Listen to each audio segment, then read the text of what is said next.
Congress party के वरिष्ठ नेता नसीमुद्दीन सिद्दीकी जी हमारे साथ मौजूद हैं। बात करेंगे, कई एक मुद्दे हैं जिस पर अभी हाल में ही आधार को लेकर एक सरकार ने फैसला जारी किया है जिसमें बर्थ सर्टिफिकेट अनिवार्य नहीं होगा।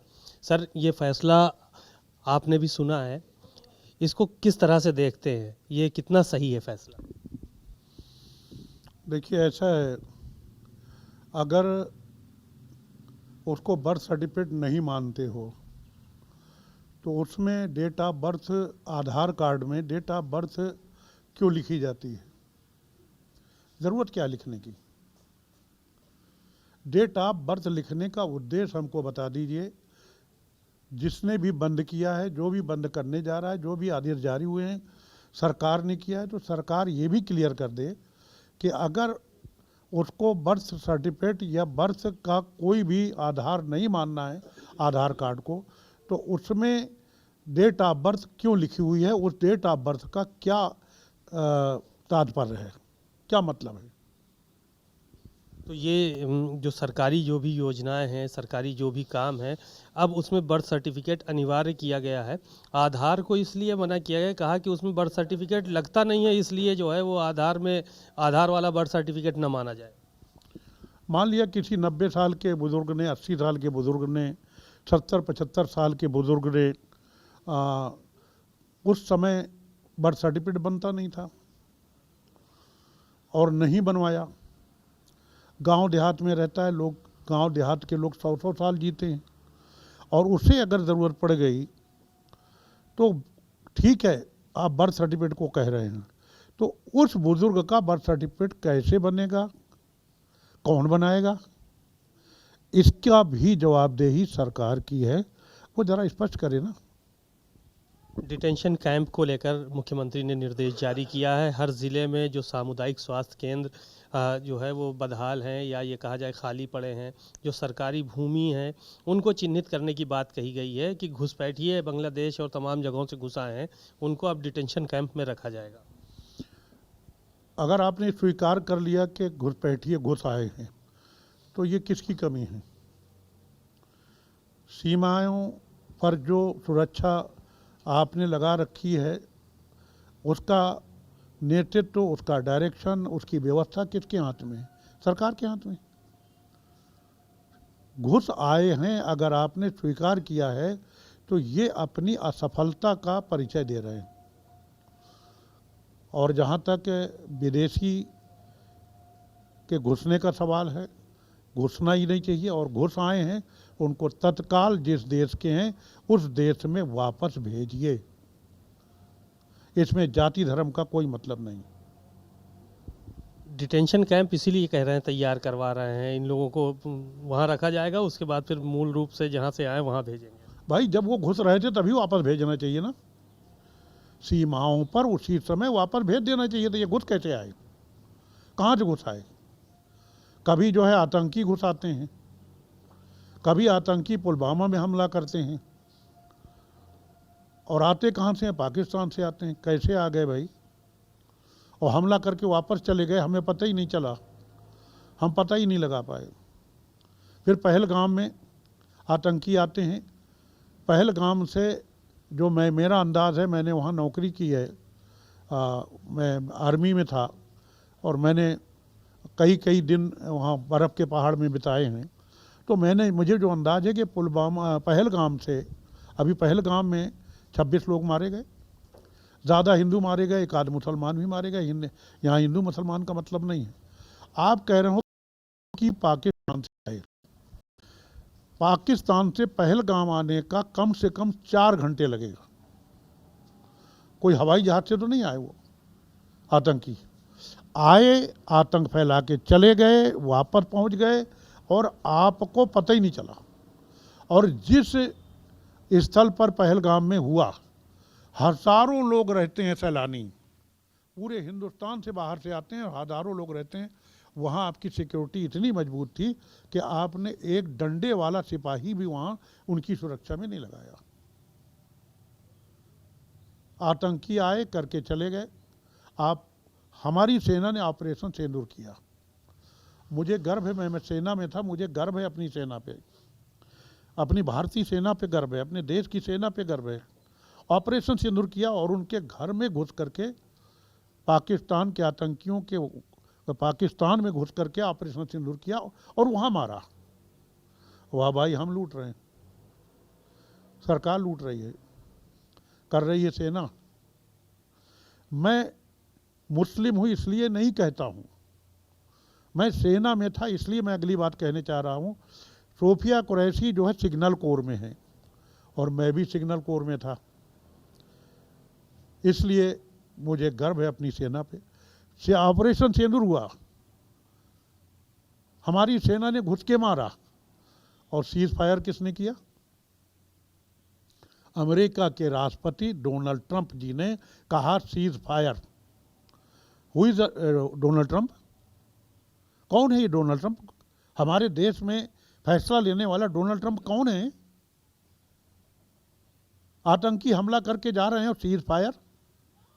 फैसला लेती हमारे देश की सेना लेती। अगर ज़्यादा था रक्षा मंत्रालय या प्रधानमंत्री जी कह देते तो भी हम संतोष कर लेते। डोनाल्ड ट्रंप ने सीज फायर कह दिया और हमने स्वीकार कर लिया। तो साहब ये भी वही चीज़ है, आतंकी आते हैं, आतंक फैला करके हत्याएं करके चले जाते हैं, हम आज तक पता ही नहीं लगा पाते। आप कह रहे हैं घुसपैठिए आए हैं, उनको डिटेंशन सेंटर में रखेंगे। अब आप कहीं भी रखो, उससे हमारा कोई लेना देना नहीं है। हमारा सवाल इस बात का है कि वो आए क्यों आए, कैसे, हम कर क्या रहे थे। एक सवाल और एसआईआर को लेके, अभी इस वक्त एसआईआर की प्रक्रिया चल रही है, कई बीएलओ जो है वो जान भी दे चुके हैं इस एसआईआर के चलते। देखिए साहब, लगभग 26 बीएलओ यूपी में आत्महत्याएं कर चुके हैं। 26 बीएलओ मुझे जो पता चला है, बिल्कुल पर्याप्त ऑथेंटिक जानकारी में नहीं है, मैंने शायद पेपर में पढ़ा है किसी में कि 26-27 बीएलओ अभी तक जान दे चुके हैं।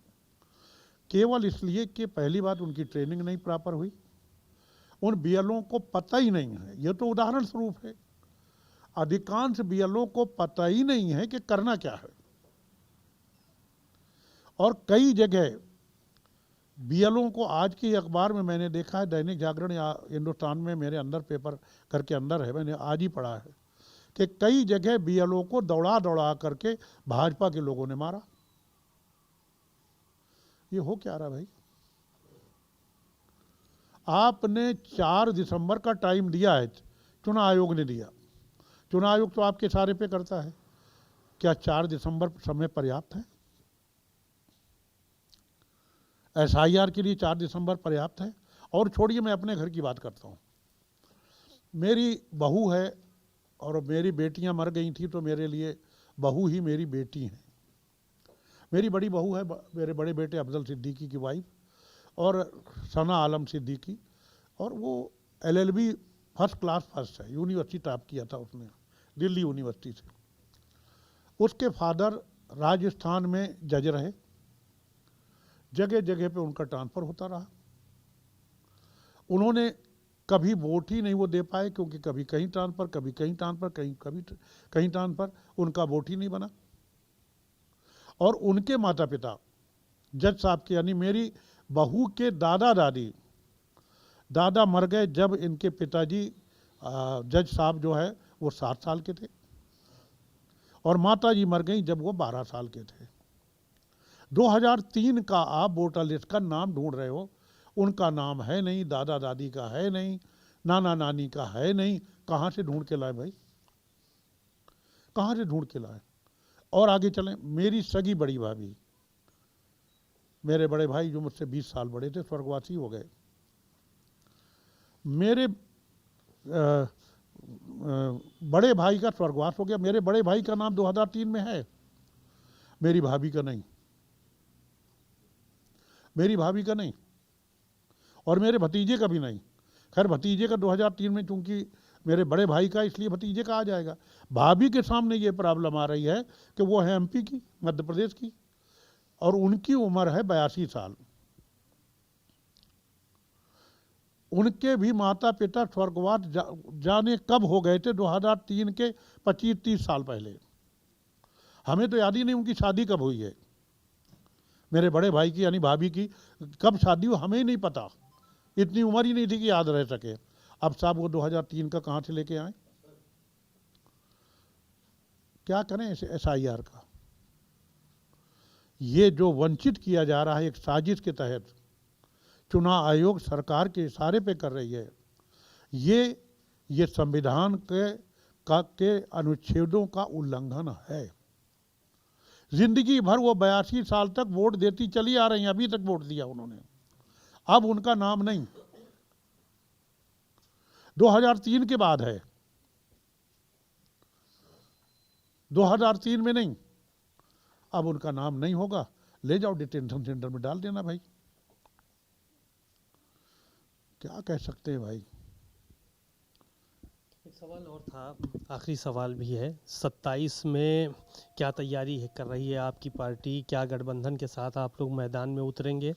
और बिहार के चुनाव के बाद आपको भरोसा है कि यहाँ पर 27 में आप लोग कुछ कमाल कर पाएंगे यूपी में? देखिए साहब, उम्मीद पे दुनिया कायम है।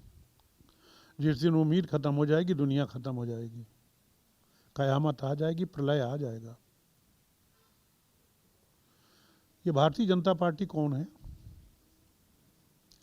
इतिहास क्या है? ये वही भारतीय जनता पार्टी है कि जिसके 1984 से 1989 तक पूरे देश भारतवर्ष में, हिंदुस्तान में 2 MP थे।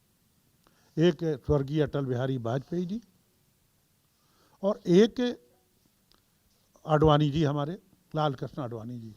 तीसरा कोई नहीं जीता, सबकी जमानतें जब्त हो गई। ये वही भाजपा है। मैंने जो पूछा कौन है, उसका जवाब दे रहा हूं, खुद ही दे रहा हूं। आज कितने प्रदेशों में उनकी सरकारें हैं? केंद्र में उनकी सरकार है तीसरी बार। तो साहब अगर वो आ सकते हैं तो हमारी हालत इतनी बुरी नहीं है कि 1984 से 1989 तक जितनी बुरी हालत भारतीय जनता पार्टी की थी। आपके पास मोबाइल उठा के निकाल के देख लीजिए,